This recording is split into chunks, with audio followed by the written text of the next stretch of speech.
What up, Oasis people? I got you guys. I knew you were going to. That's why I had to. What did I do? I was scrolling through YouTube the other day, and I saw one of our videos just on my own personal page, and I had my hands up, and I was like, you know what? I think I'm done with that. New year, new me. Starting in May. We're 4 months in though, but we're a third of the way through this year. I was comparing myself to my current self, and I didn't like my old self, so I'm starting a new self. Starting a new self. That's no, good. but the podcast topic is comparison. Mm-hmm. And have we started? Yeah, we're in it. We're in it. We're in it. But the opening question is still to come. So when it comes to comparison, we all do it in different ways at different times. And if you want to look back into the past, that's okay. That's probably where I'm going to go. But what's something that you compare other people or yourself to other people? Like, what's something that you find yourself comparing? Does that make sense? Yeah. Okay. Who's going first? I mean, haircuts. Really? 100%. I was also thinking hair. Yeah. Like you look at... I see haircuts like, man, that looks awesome. Okay. I want that haircut. I feel like, and it's not even I think I could pull it off. I don't care. I don't care if I could pull it off. Eventually I would if I got that haircut. I was like, man, that looks awesome. I wonder if I could, I want that. I don't think I've ever done haircuts. Yeah, I don't know if this haircut is a thing. I love getting my hair cut. It's great. It's so awesome. It's amazing. I always tell people, the right person. One day when the Lord blesses me by winning the lottery or something like that. Buy your own I don't buy lottery tickets, FYI, if anybody's listening from the Wesleyan Church. Is that what the podcast is? We could go in if anyone is listening from the Wesleyan But cover his bases. Yeah, cover my base. Just. But if by some chance I end up making it big, finally signed that contract with the church. Yeah.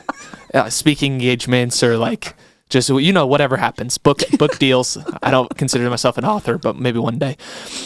If I'm gonna get a haircut every single week, I've decided that already. I'm for sure. Yeah, it's gonna be like my Friday ritual. I'm gonna go to the barbershop. I love it. I'm gonna have I'm gonna find someone who's awesome at cutting hair, and I'm gonna make them my best friend, and we're gonna hang out, and I'm gonna get my hair cut every single week. This is is my life as a wealthy person. That's your dream. Yep.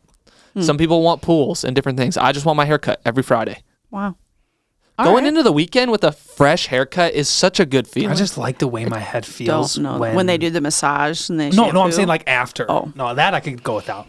It must be a very different experience for girls with long hair. Yeah. Or people with long hair. Yeah.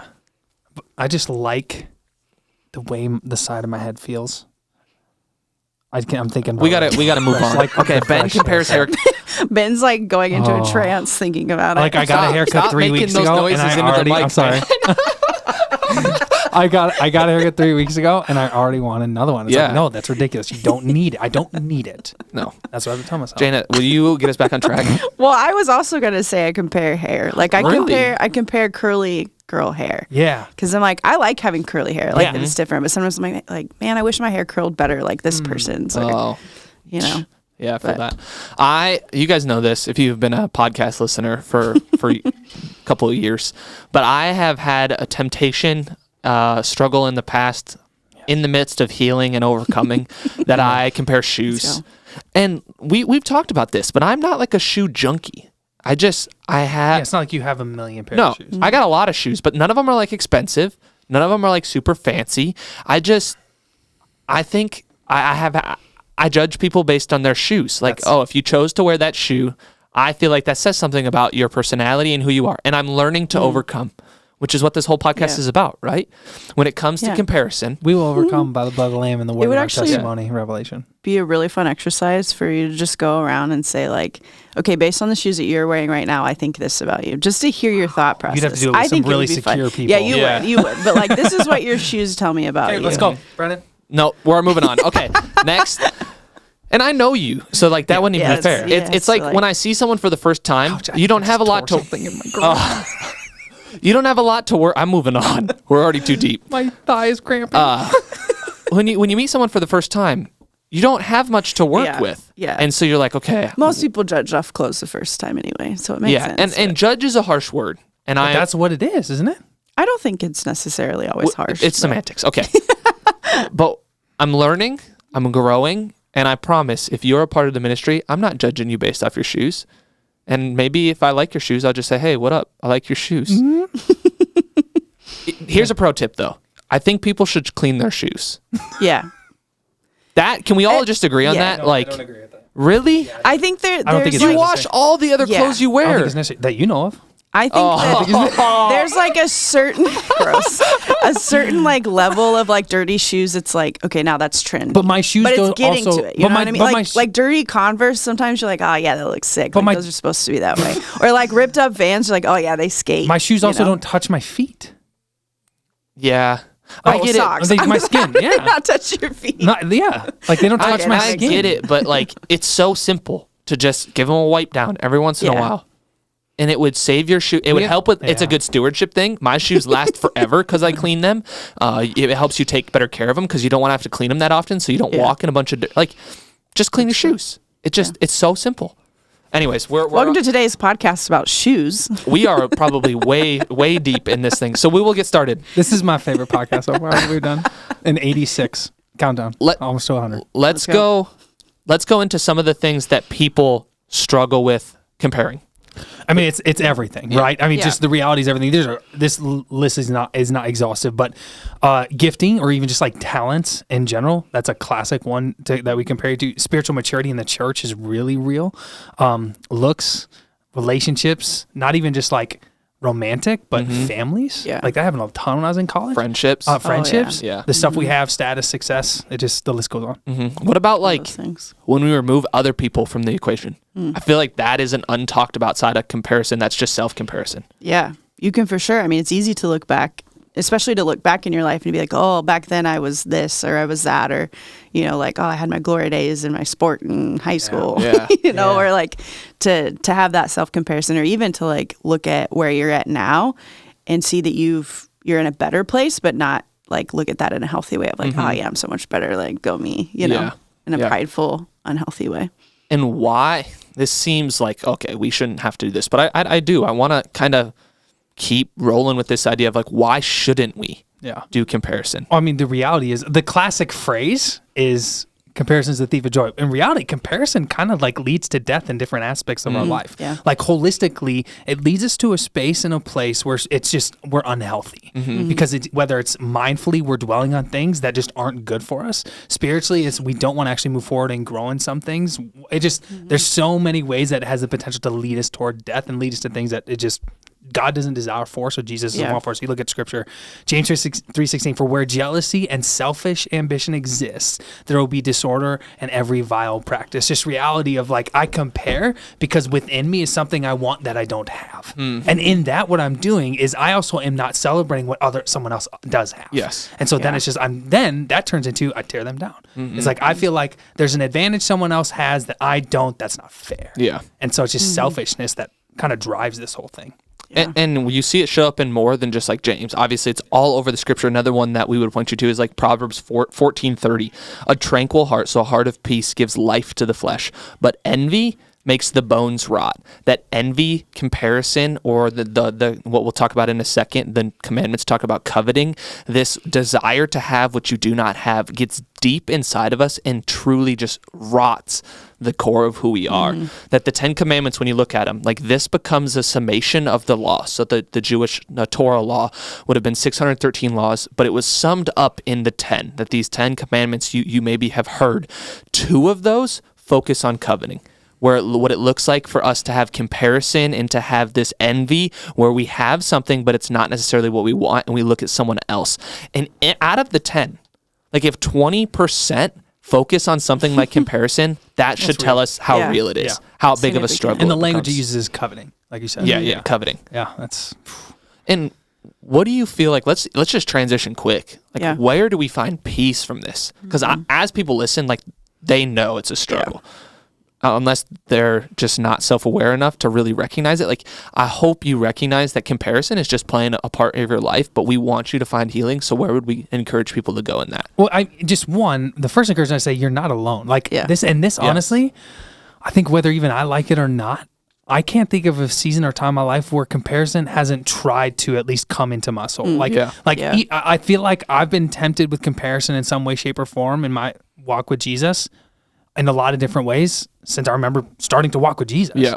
So whether I give into that is a whole thing, but just like, this is something we all struggle with. Like even for me, because of my personality and just the reality of like, I love the community aspect of who we are as followers of Jesus. Like, because I know I'm not alone in this, that gives me solace. And it's not like, I don't have to do anything about it. It's just, okay, we can do this together. But we look at a recognition that it's a real struggle to overcome. James 4:2-3, you desire, but you do not have, so you kill. You covet, but you cannot get what you want, so you quarrel and fight. You do not have it because you do not ask God. When you ask, you do not receive because you ask with wrong motives, that you may spend what you get on your own pleasures. And just the reality, like, so start with, for me, again, going back to, I'm not alone in this, but also it's like, if this is something you really want to see victory in, ask God. Yeah. Like, ask God. And then in that, it's asking God to not just take away the comparison with, like, hey, God, check my motives, and why do I want the things I want? Yeah. Why am I comparing the things that I'm comparing? Just even get clarity on it. Yeah, like to put that in a practical example, we would maybe say like a relationship. If you are single and you wish you had a relationship, you start to look at your friends or your family who they're in relationships, and you start to have that quarrelsome, that desire, and it says you desire but you do not have, so you kill. And you're like, okay, I'm not going to get to that extent. But what you do in your heart and what you do in your mind is you get that quarrelsome nature, and you covet, and you want to quarrel and fight, and that leads to death. So this language of killing, it's not necessarily a physical killing, but it's something where it's in our relationship. We kill that relationship. We kill that part of our soul that should be wanting their best. And that's the tricky part, because it comes down to this comparison, that motive, right? Wanting a relationship is not bad. Yeah. We'll talk about that all the time. Right. But when it becomes the comparison, the coveting, the envy of someone else in their relationship, that is a quick spin into something that's really, really dangerous. So check your motives. Yeah. What else would we tell people? I think that we got, 4 things that we would kind of say is, this is the place to try and find some healing when it comes to comparison. Yeah. Ask God for a heart of gratitude or a heart of contentment. Either one. Both are good. Two kind of mutually exclusive things, but also connected. Yeah. And so when we look in Scripture, Philippians 4:11-13 says, I am not saying this because I am in need, for I have learned to be content whatever the circumstances. I know what it is to be in need, and I know what it is to have plenty. I have learned the secret of being content in any and every situation, whether well-fed or hungry, whether living in plenty or in want. I can do all this through him who gives me strength. And this is the Apostle Paul writing to the church in Philippi. And he's saying, like, I have this commitment, or contentment, and I found it because I have this confidence in God who gives me the strength. And so part of that can be asking God to give you that commitment, that even in your desires and the things that you want, like, how can you hold those in such a way that they don't consume you in a negative way or lead you to that coveting or that comparison, but that you can hold on to them and then just choose to be present wherever you are and to be thankful for the things that you have. Because Scripture tells us in Matthew 6 that we shouldn't worry about tomorrow, for tomorrow will worry about itself, and every day has its troubles. And even in Isaiah 43:18-19 says to forget the former things, do not dwell on the past. See, I am doing a new thing. Now it springs up. Do you not perceive it? I am making a way in the wilderness and streams in the wasteland. And so just being present where you are, asking God to give you gratitude and thankfulness for the things that he has given you, to continue to trust in what he has for the future, even in the midst of comparison or want or desire. Yeah, for sure. And even looking at Paul's situation in the Philippians letter, right? Sitting in a jail cell, like sitting in a jail cell, starving, doesn't have the people around him he would want. And yet he says, yeah, I'm content here. Yeah. It's like, what is that? But it's this secret he's described, this contentment that comes through his relationship with Christ, that he can literally be in probably one of the worst situations he'll find himself, like one of the worst situations we can describe, and yet has this contentment. Right. Yeah. That's really powerful. What about like presence? The Scripture will kind of point to it in this way, but what about being present helps us fight like comparison? Like, how does staying rooted where you're at in the situation you find yourself in and what God is currently teaching you, how does that help you to deal with comparison? Well, even the idea of, if I'm not being in the present, then that means I'm being focused on somewhere else, which is either future. So what do I want? Yeah. Like that I don't have, or past, what have I seen have happen, or what do I want to have happen again? So even the Isaiah text, this idea of like, you forget the former things. And the former things were 2 things. One, the judgment that was brought on them, which brought them to exile, but also Israel was in a powerful position when the kings were reigning. Yep. And so all of a sudden you get to this spot where you're saying, don't dwell on those things. Because what you're doing is you're either longing for what was, that may never come again, based off of different expectations that you have, both positive and negative. Yep. And so by staying present, I'm realizing and recognizing, okay, God is doing a work now. What I have now, God is doing something here. I may not have clarity on what that looks like or what that means. So even for me, it's like, okay, I look, I don't even know, like future or past. I look at the past and I think of what are the negative and positive things that I experienced. Man, I could look through relationships, like relationships with family. There were moments where a lot of, like, most of my time is negative aspects of it. I look back and I could dwell on that. But that could keep me from what God is asking me to do now in those relationships, from what he is doing right now in those relationships. And specifically, I think of my parents. Like, I could dwell on the past and the history of negativity and of unhealth and just sit in that, and compare what was, and then which would lead me to compare what I want to be, or I could sit and say, okay, God, what are you asking me to do now? How do I what am I seeing you do here now? That would just, for me, has been an encouragement just to stop, and just, to be present. That's good. Yeah. Another thing we would say is just to have this sense of confidence in who God has created you to be and what he is doing in your life. That so often when it comes to comparison, it's, there's this void in us, or there's this thing that we feel like we're lacking.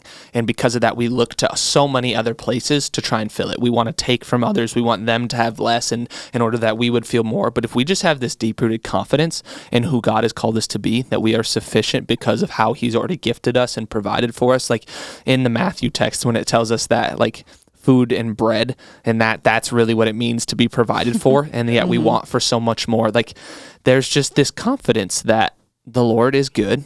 He's provided for us. He's made us and he's crafted us. He's given us an identity as a beloved child of him.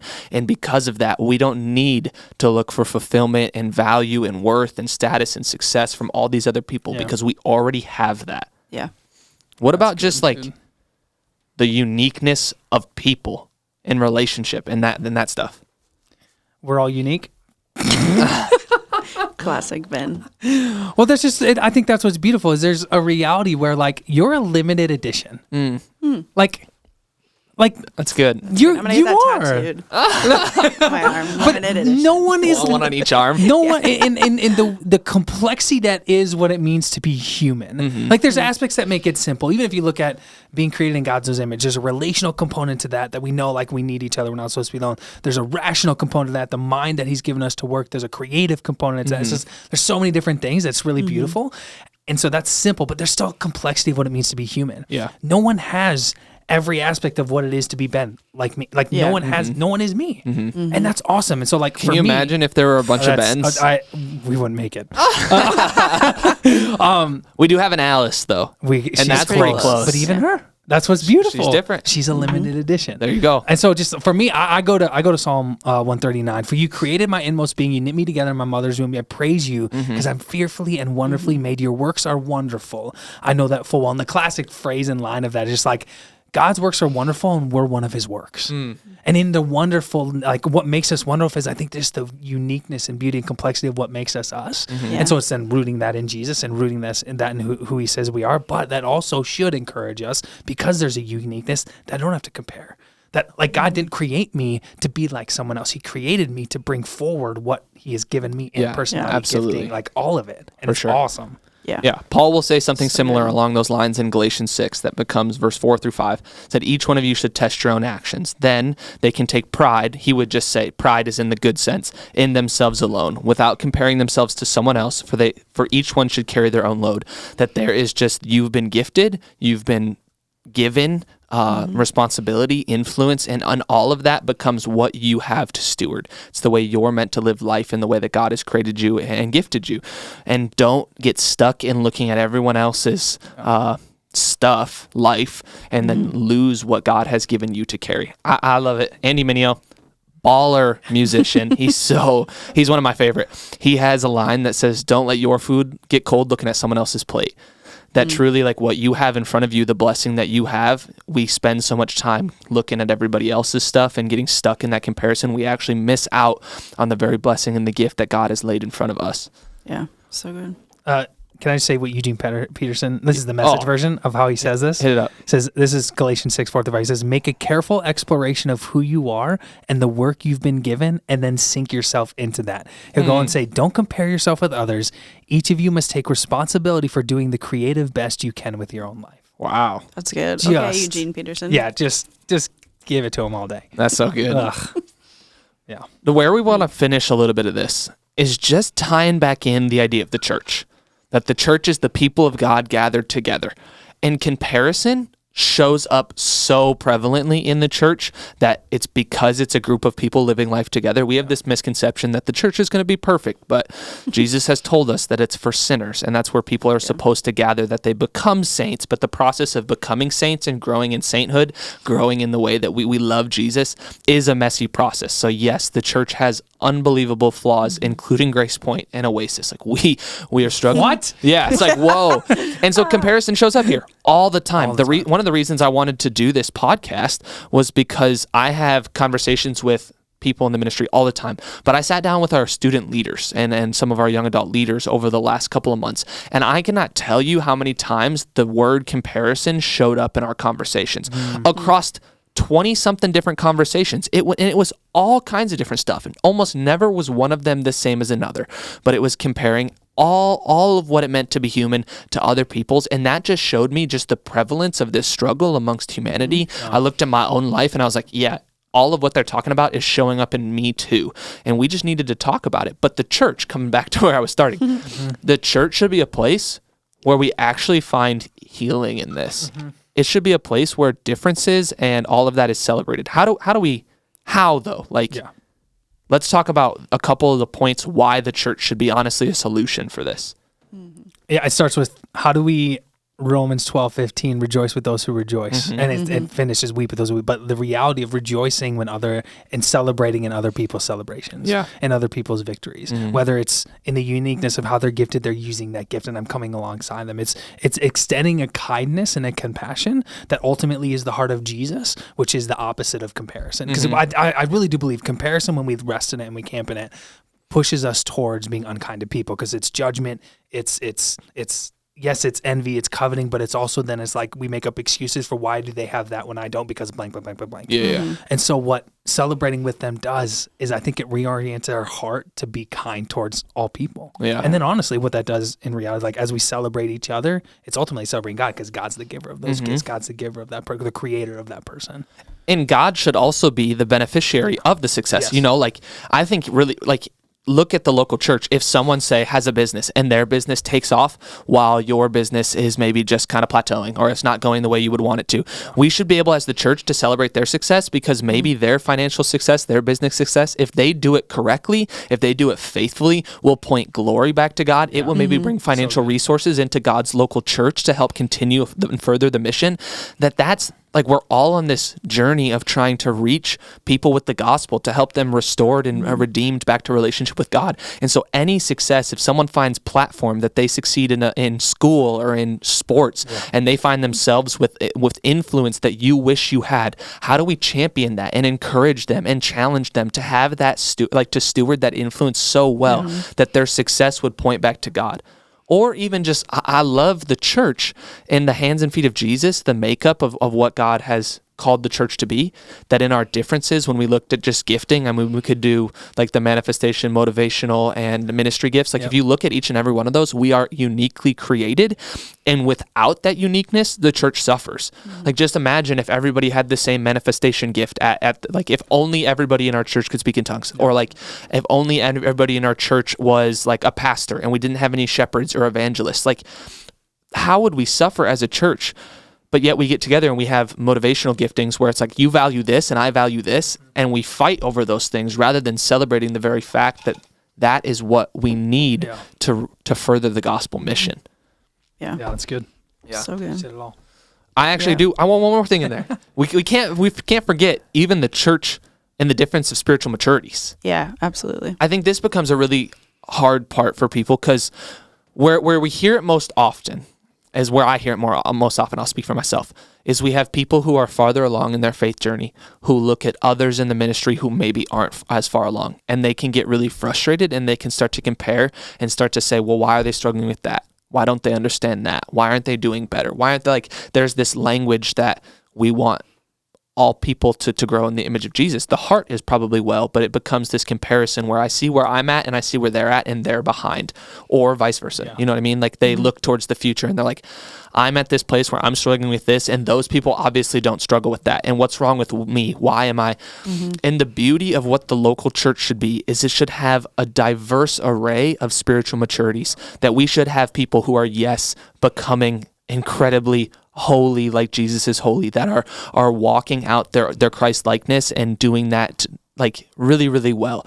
And we should have people who are stumbling in here, struggling really hard, still trying to figure out who Jesus is and what that means for them. And the beauty of what that is when you have both ends of that spectrum, you see the gospel come to life, that those who are spiritually mature go to those who are infantile and they help them to walk out their faith. Right. They teach them what it means to follow Jesus. Then those who are spiritually infantile, who are new to faith, who are struggling with faith, grow into their faith and become the very people who go back to those who were once like them.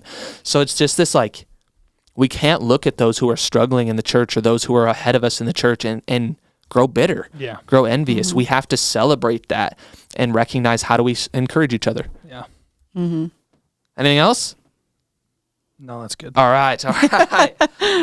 So that's comparison for you. That's probably all the questions you could ever have about it. We hit everything, right? There's no way anybody ever struggles with comparison outside of this 20-something minute podcast we just did. If you have questions, as always, we like to finish in that way, to that you can DM us, message us, send us an email, whatever you want to do. But we encourage you to take those steps to find healing, whatever that is for you. And it's going to be different for you than it is probably for someone else. But to seek to find contentment and gratitude as you struggle with comparison. But you can do it. We believe in you. Yeah. Peace out. Bye.